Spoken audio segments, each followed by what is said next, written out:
تو ہوتا یہ ہے کہ چھوٹی سی تحصیل کا ایک شخص اور کسی جگہ اسے کوئی نمائندگی ہے تو وہ بات کرتا ہے، ہم تقریریں کر دیتے ہیں، آپ لوگ سن لیتے ہیں، ذرا غور تو کریں کیا کہہ رہا ہوں۔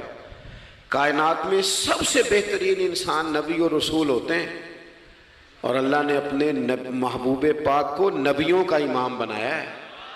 اس فضیلت کو سمجھیں۔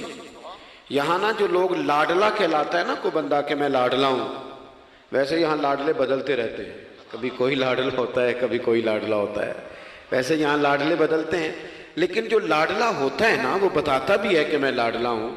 اور کسی کا بھی کوئی لاڈلا ہو جائے تو وہ ناز نخرے دکھاتا ہے، رسول کریم اور رب کے لاڈلے محبوب ہیں۔ لیکن جو بات میں نے آپ کی خدمت میں عرض کرنی ہے آپ اس پر توجہ کریں گے۔ حضور امام الانبیاء ہیں، اللہ کے محبوب ہیں، نبی پاک علیہ السلام کا پتھروں نے کلمہ پڑھا ہے، چاند حضور کے اشارے پر ڈوبتے ہوئے واپس لوٹ آیا ہے، سورج ڈوبتے ہوئے آ گیا ہے، چاند کے 2 ٹکڑے ہوئے ہیں، یہ ساری حضور کی شانیں۔ اللہ نے اپنے محبوب کو معراج عطا فرمائی ہے۔ لیکن ملت کے جوانوں، آپ کو پتہ ہے ہمارے نبی پاک کا سب سے پہلا تعارف کیا ہے؟ حضور کا سب سے پہلا تعارف یہ ہے کہ یہ صادق اور امین ہے، یہ سچ بولتے ہیں۔ حضور کے اسوہ نور کی پہلی بات جو لوگوں کے سامنے آئی تھی وہ یہ تھی کہ یہ صادق ہیں، یہ سچے ہیں، یہ جھوٹ نہیں کہتے۔ آپ کو پتہ ہے رسول پاک صلی اللہ علیہ وسلم سے پوچھا گیا تھا، حضور مومن کنجوس ہوتا ہے؟ فرمایا کبھی ہو جاتا ہے۔ یا رسول اللہ مومن بزدل بھی ہوتا ہے؟ فرمایا کبھی ہو جاتا ہے۔ یا رسول اللہ مومن جھوٹ بولتا ہے؟ تو میرے کریم نے فرمایا نہیں، میرا مومن جھوٹ نہیں بولا کرتا۔ حضور کا جو پہلا تعارف ہے نا، یہ جو حضور کی 40 سالہ زندگی ہے نا، اسے نبی پاک علیہ السلام نے اپنی نبوت کی دلیل کے طور پر بیان فرمایا ہے۔ فرمایا فَقَدْ لَبِثْتُ فِيكُمْ عُمَرًا مِّن قَبْلِهِ أَفَلَا تَعْقِلُونَ۔ محبوب آپ ان سے کہہ دے میں نے تمہارے بیچ وقت گزارا ہے، تمہیں عقل نہیں؟ کوئی میری طرح کا سچا دیکھا ہے تو دکھاؤ۔ آج میری ملت کا سب سے بڑا مسئلہ جھوٹ ہے، سب سے بڑا مسئلہ اعتماد نہیں۔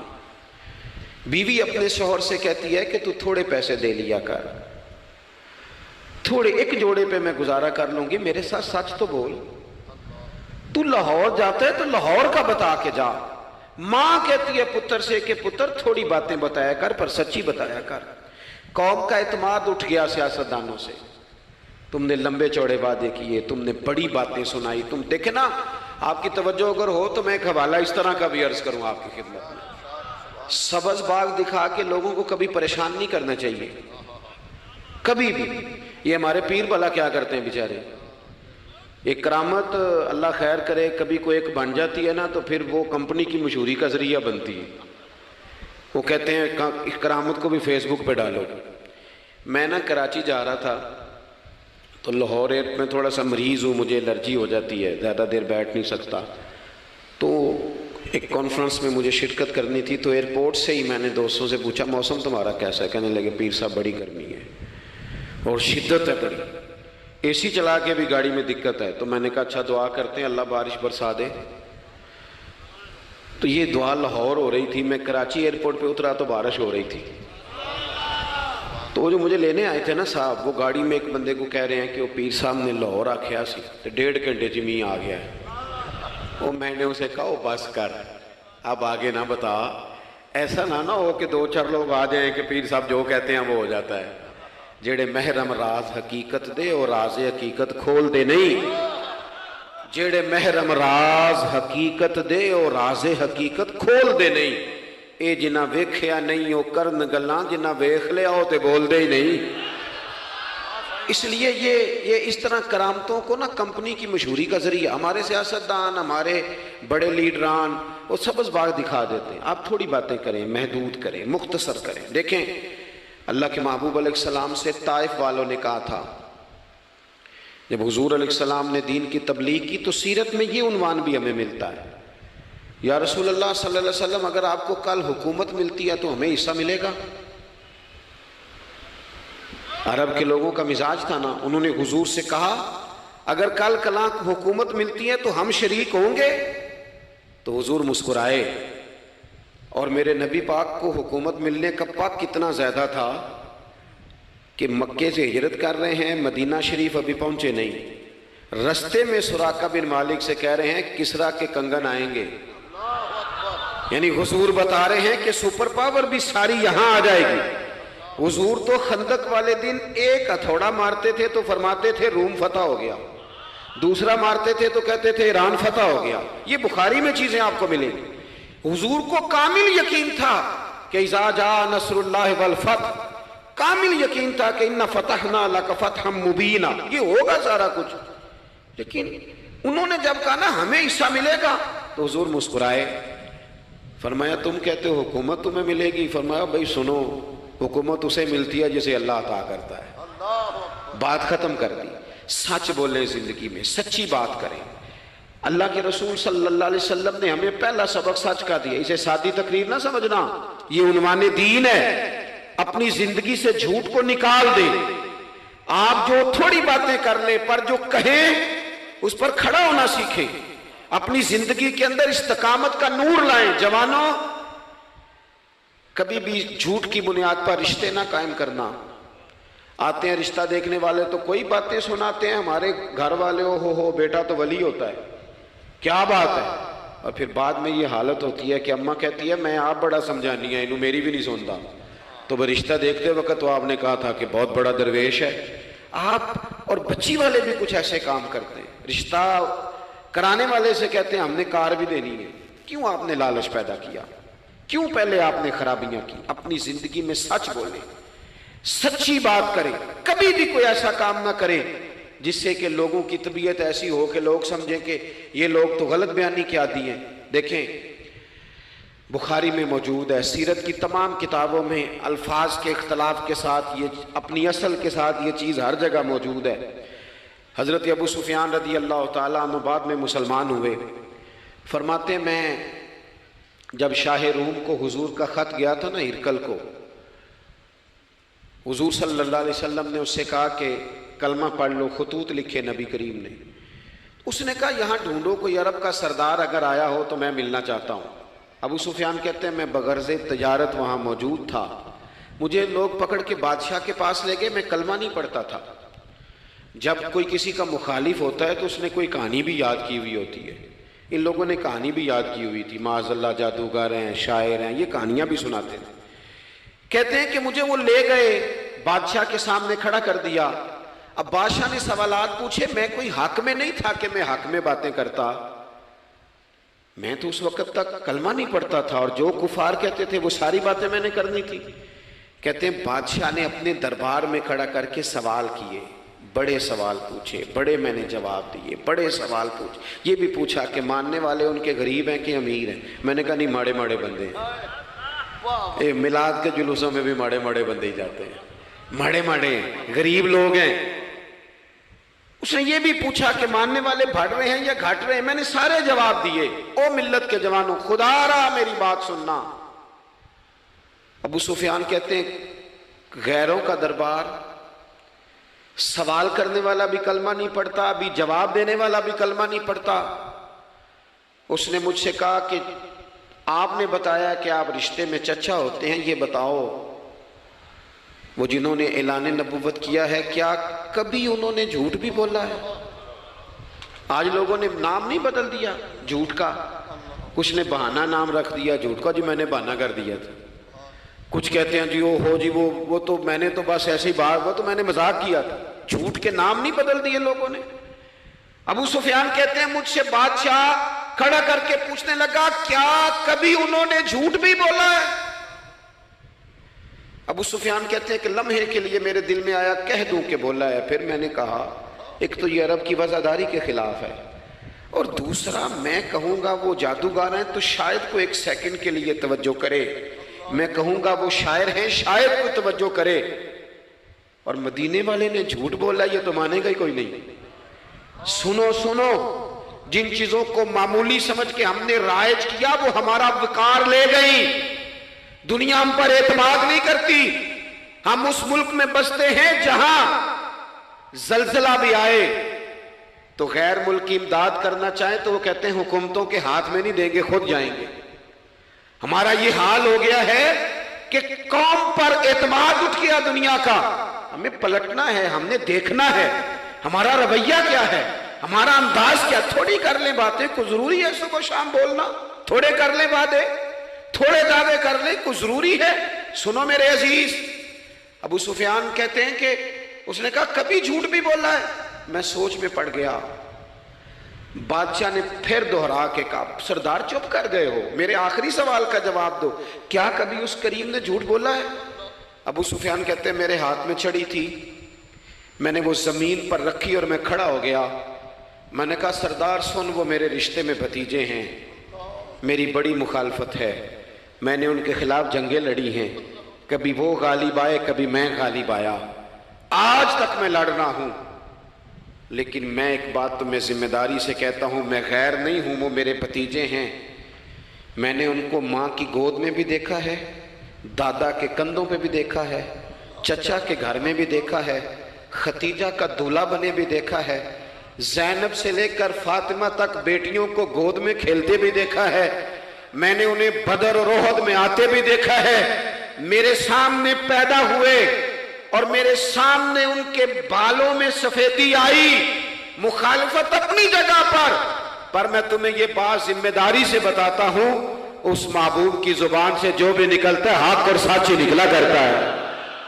وہ اسیر دشمن کی چاہ میں بھی, مخالفوں کی نگاہ میں بھی وہ امی ہے, صادق ہے, معتبر ہے. میرا پیغمبر عظیم تر ہے, میرا پیغمبر عظیم تر ہے, میرا پیغمبر عظیم تر ہے.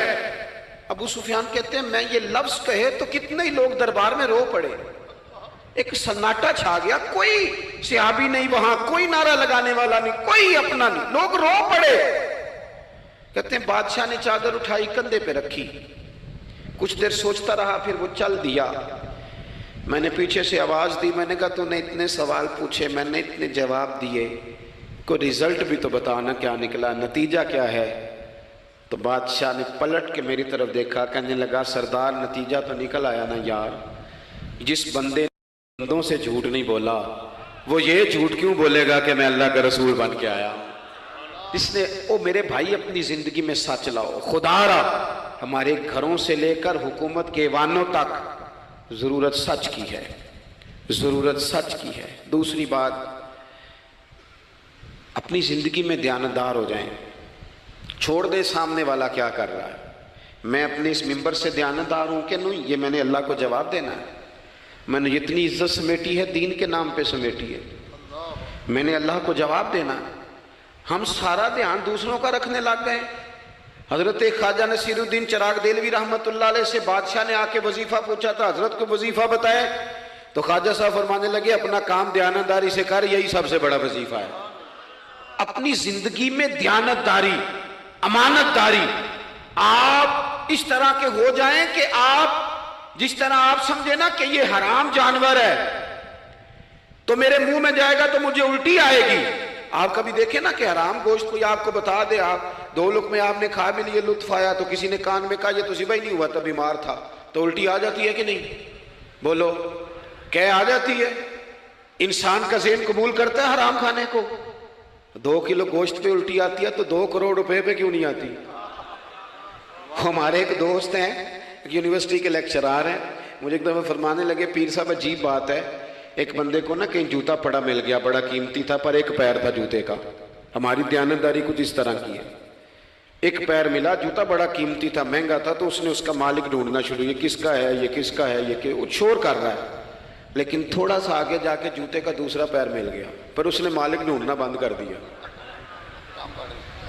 اس کو اب اس کا دوسرا پاؤں مل گیا تو اب اس نے, یعنی کئی دیانتدار بڑے دیانتدار ہیں لیکن دوسروں کے معاملے میں, اپنے معاملے میں نہیں. اپنی زندگی میں انصاف کریں. میں مسجد میں جمعہ پڑھاتا ہوں.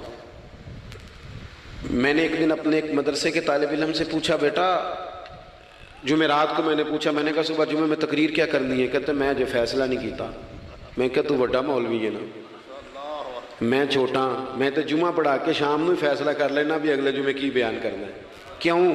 میں چاہتا ہوں میں ممبر سے دیانتدار رہوں, میں ایک ہفتہ تیاری کروں, میں نے قوم کو اللہ رسول کا دین بتانا ہے, میرا یہ مقصد تو نہیں ہے کہ 1 گھنٹہ مجھے ملے تو میں نے کسی طریقے سے اسے پار کرنا ہے.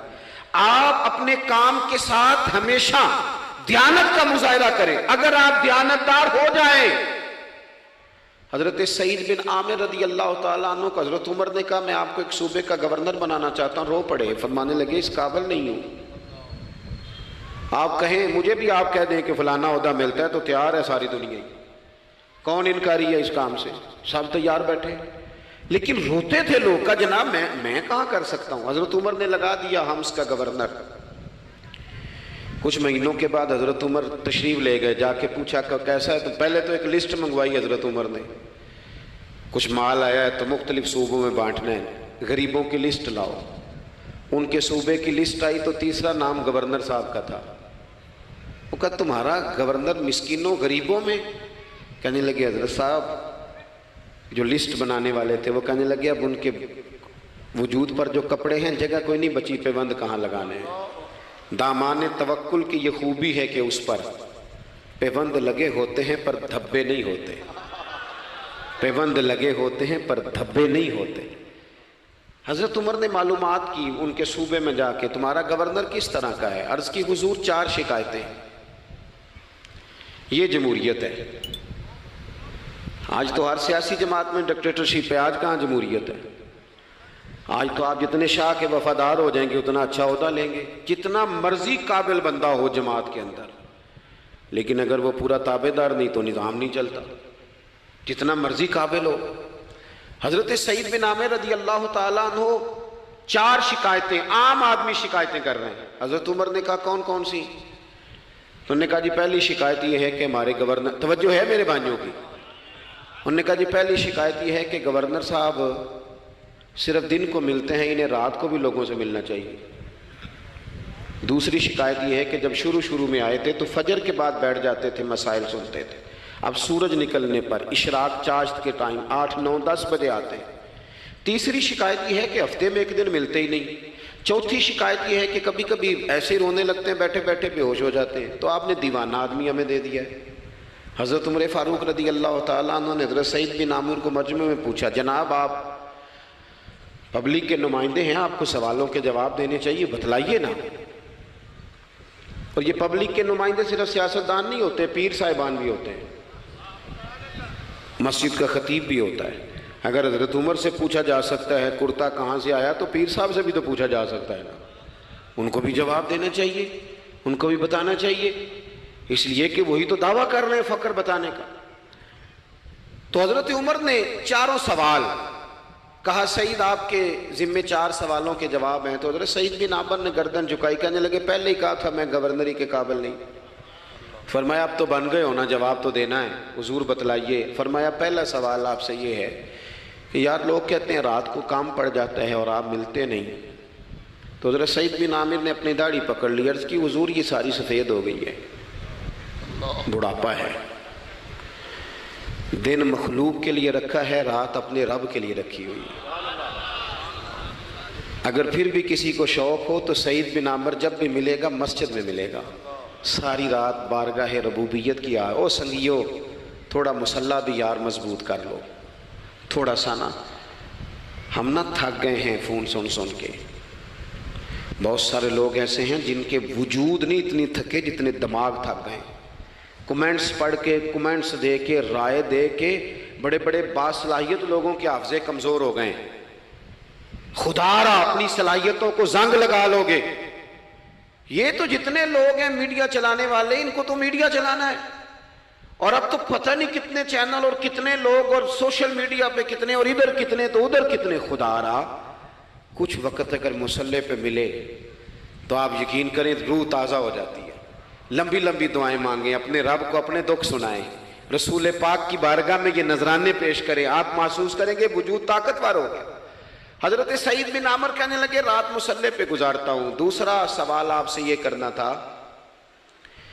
کہ یہ لوگ کہتے ہیں کہ آپ پہلے فجر میں آ جاتے تھے, اب اشراق چاشت کے بعد 9-10 بجے نکلتے ہیں. تو حضرت سعید بن عامر نے گردن جھکائی, کہا یہ میرا راز تھا, میری پرائیویٹ بات تھی. کہا جناب اب تو لوگوں کا سوال ہے. تو آپ فرمانے لگے میرے گھر میں خادم کوئی نہیں, غریب آدمی ہوں, بیوی بیمار ہو گئی ہے، 35 سال اس وفادار عورت نے میری ڈیوٹی کی ہے، بیماری میں چھوڑ دوں تو وفاداری تو نہیں نا۔ سویرے اٹھتا ہوں، گھر کا کام کرتا ہوں، پھر بیوی کے لیے ناشتہ بناتا ہوں، اسے کھانا کھلاتا ہوں، تیاری کرتے آتے دیر ہو جاتی ہے۔ دوسرے سوال پر لوگ رو پڑے، کہا تیسرا اعتراض آپ پہ یہ ہے کہ ہفتے میں ایک دن ملتے نہیں۔ تو حضرت سعید بن عامر کہنے لگے میں نے کہا تھا میرا پردہ نہ کھولا جائے، میں بڑا راضی ہوں رب کی عطاؤں پہ، میں کیوں کسی کے سامنے اپنا دکھ بیان کروں؟ گردن کو جھکا دیتا ہے خیرات کا پتھر، جہاں میں مانگنے والوں کے سر کبھی اونچے نہیں ہوتے، اور غیرت ہے بڑی چیز جہانے تگ و دو میں، پہناتی ہے یہ فقر کو تاج سردارا۔ آپ موقع دیں جی، بڑی مہربانی، چھوڑ دیں جی، تھوڑی 1 منٹ صرف جی ہمیں دیں، بولیں نہیں پیار سے جی، ناراض نہیں ہونا، آپ ہمیں موقع دیں۔ بات بھی اب تقریباً قریب ہونے کے قریب آئی۔ کہا حضرت سیدنا سعید بن عامر رضی اللہ تعالیٰ عنہ نے فرمانے لگے میں نے کہا تھا یہ میرا پردہ ہے، یہ نہ سنایا کریں آپ دکھ لوگوں کو۔ یہ غریب کہتے ہیں میں کسی امیر کے ساتھ لگ جاؤں گا تو کچھ بھی نہیں بنتا، چھوڑ دیں آپ، دکھڑے رب رسول کو سناؤ، خیرات بھی ملے گی اور عزت بھی ملے گی، وہ دیں گے اور کسی کو بتائیں گے بھی نہیں۔ حضرت سعید بن عامر رضی اللہ تعالیٰ عنہ سے تیسرا سوال ہوا، کہا جناب آپ ہفتے میں ایک دن ملتے نہیں، تو فرمانے لگے میرا راز تھا پر بتا دیتا ہوں، جوڑا ایک ہی ہے میرے پاس، ہفتے میں ایک دن دھو لیتا ہوں، پھر بیوی کے کپڑے پہن کے سارا دن بیٹھا رہتا ہوں، اگر دوسرا جوڑا ہو تو یہ کام نہ کروں۔ حضرت عمر رو پڑے، کہا جلدی سے چوتھے سوال کا جواب بھی دے، کبھی کبھی روتے ہو تو بے ہوش ہو جاتے ہو۔ وہ پھر رو پڑے، عرض کرنے لگے حضور 40 سال کی عمر میں کلمہ پڑھا، میرے سامنے حضرت خبیب کو پھانسی دی گئی مکے میں، جب وہ اپنی پچھلی غلطیاں یاد آتی ہیں تو پھر رو پڑتا ہوں، یاد ماضی عذاب ہے یا رب، میں تکلیف میں آ جاتا ہوں، سوچتا ہوں اگر اللہ نے سوال کیا تو کیسے جواب دوں گا، اس لیے برداشت نہیں ہوتا تو رو پڑتا ہوں۔ چاروں سوالوں کے جواب دیے تو حضرت سعید بن عامر کہنے لگے اب آپ نے مجھ سے سوالوں کے جواب تو لے لیے،